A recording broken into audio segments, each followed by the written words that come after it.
her question, is there a role for community members to come together to raise local funds to own, support a local newspaper that is in danger of closing? Are there there is for this you type know what and I don't know if Brier really covered this, but I mean there's the argument to be made, and actually it was said by one of the people in our study who's from Kittitas County, a former advertising executive, which is that the current model, the funding model, is really broken.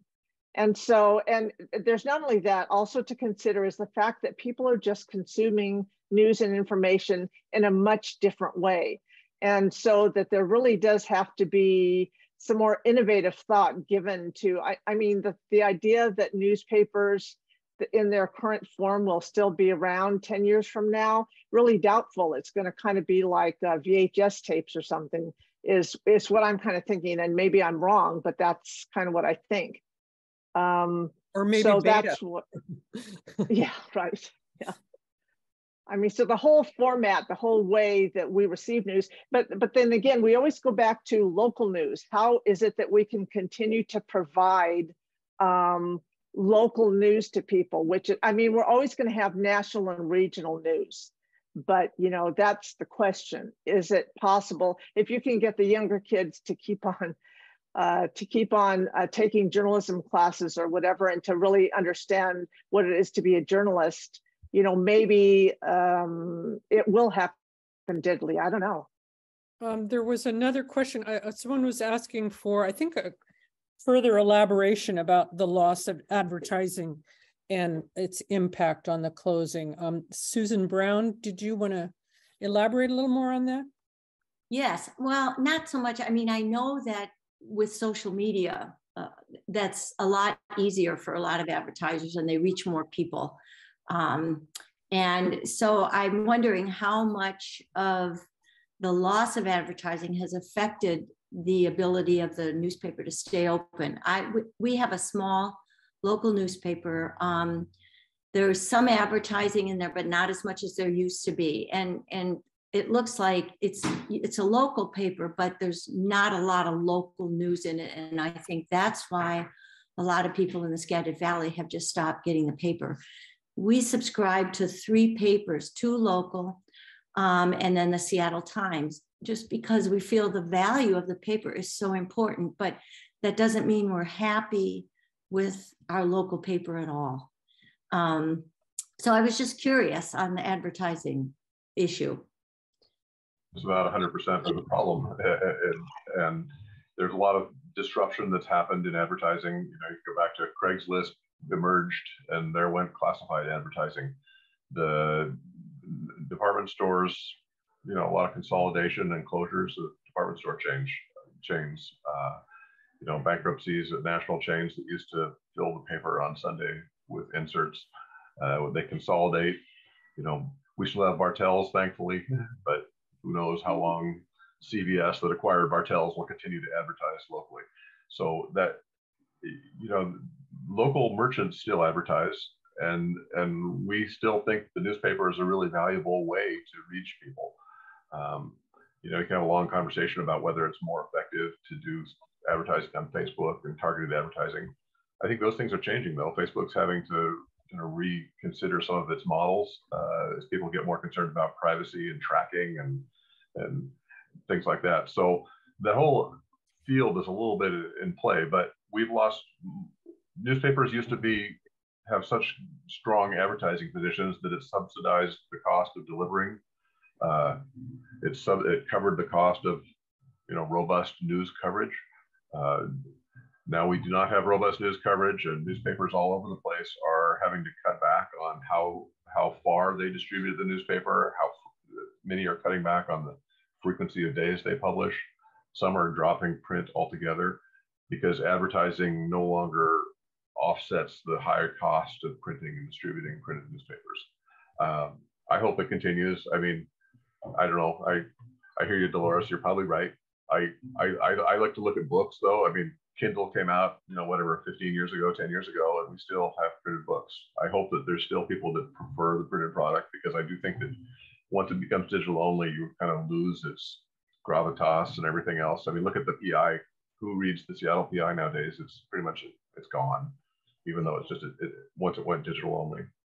A number of years ago, in the national level, they were talking about sending federal money to the states because they knew better how to spend it. And I was just horrified because it seems to me that there's a lot of coverage of national news and therefore accountability, but there's much less accountability at the local and at the state level.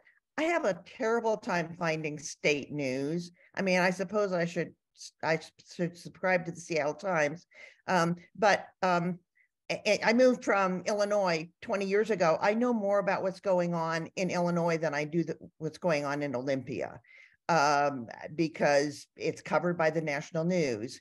And it just seems to me that democracy is threatened when you don't have easy access to and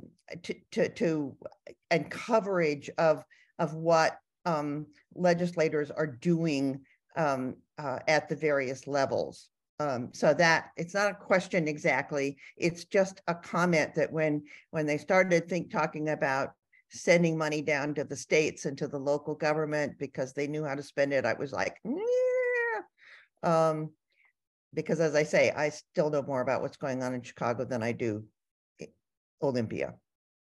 The state house coverage is a real concern, as particularly as smaller and papers distributed around the state had to find ways to cut costs. They stopped sending people to Olympia. This has happened over decades. We've seen the state house press corps get smaller and smaller and smaller, and the amount of space that local newspapers dedicate to things happening in Olympia or in the legislature gets smaller and smaller and smaller, and they rely more on the Associated Press. The Associated Press used to have a really great Capitol Bureau chief. They actually used to have multiple people. They have one person, and she just quit. So, I don't know that the Associated Press has anybody right now at the moment in Olympia. So, and they're the ones that most of the papers in Washington State are relying on. It's a real crisis, and this was physically manifested by the legislature tearing down the houses that used to house the press corps a year or two ago, and sticking them into little rooms in the basements of the Capitol building. Hopefully, this is an area that we can rebuild. There have been some nonprofits that have emerged that are doing this. They're setting up nonprofit news bureaus in capitals across the country and sharing their news. That's cool, but I think it's really important though for local papers, particularly in other parts of the state, to have somebody covering the state government, representing their interests. Because how the Seattle Times covers Olympia is different than how Yakima or Tri-Cities or Walla Walla or Spokane covers. And the different interests are at play, and we definitely need more state coverage. Brier and Michael, one of the questions was about ghost newspapers, and I think was prompted by the fact that Olympia has become a ghost newspaper, and so has the paper in Tacoma. Can you talk a little bit about the dangers of ghost newspapers? I'd like to hear Michael's take on that from the Daily Record experience. I mean, you probably saw some cuts there, didn't you? Would somebody explain the term, please? It refers to newspapers where they've been thinned out so much, they're not really much of a newspaper anymore, where they might just have a few people left in the building and the quality of their coverage is gone. This happens particularly with newspapers that have been acquired by hedge funds that are bleeding them dry and just kind of milking what's left of the advertising business and not investing back in the newsroom. So the newspaper might still be there, but it's a ghost of its former self. Yes, obviously,